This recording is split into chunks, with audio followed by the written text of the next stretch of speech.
Yo, what's up mga kabarnayans? Welcome again and again and again to my channel!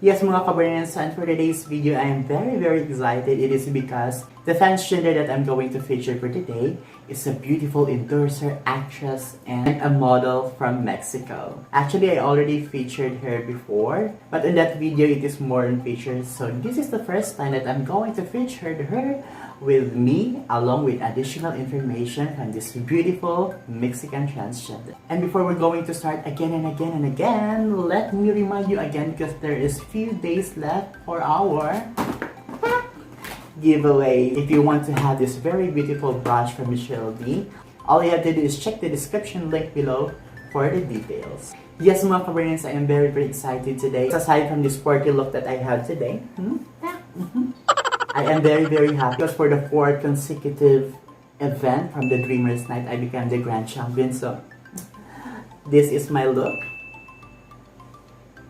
And I just want to take this opportunity to thank all the Dreamers members headed by Mamang Joella Cuela, and also the members and also the participants of that event. It would not be successful without you guys. So thank you so much, and also to our sponsors. Thank you so much. So ano pa hinintay natin mga kabarnayans? Let's start this. Yes, as I've said, this transgender from Mexico is one of the hottest, sexiest, and most popular transgender in their country. And aside from that, I am very happy because this transgender became the 2nd most viewed transgender HRT in my channel. And I'm talking about Renata. Renata was born on March 21st, 1995. Miss Renata before is sexy, cute, and he is a good-looking, handsome guy. If you want to know the truth, let's dive in with her younger photos.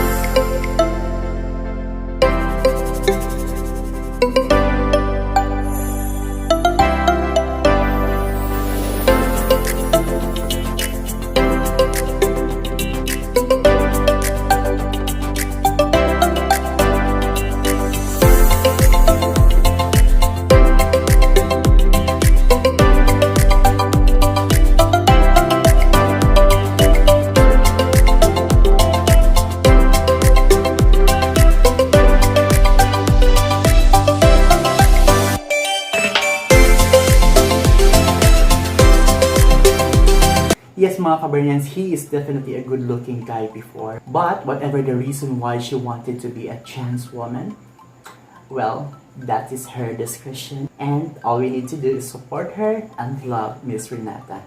I know that you are very excited for the gorgeous transformation that she had. So let's dive in. Let's watch her photos after using hormone.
Yes, we can see that from sexy, handsome guy turns into a very beautiful, gorgeous, sexy, hot babe. Oh my gosh, that is wonderful and amazing, isn't it? And that's it mga Kabernians. Thank you so much for watching. And before we're going to forget, let's dive into our comment for the day.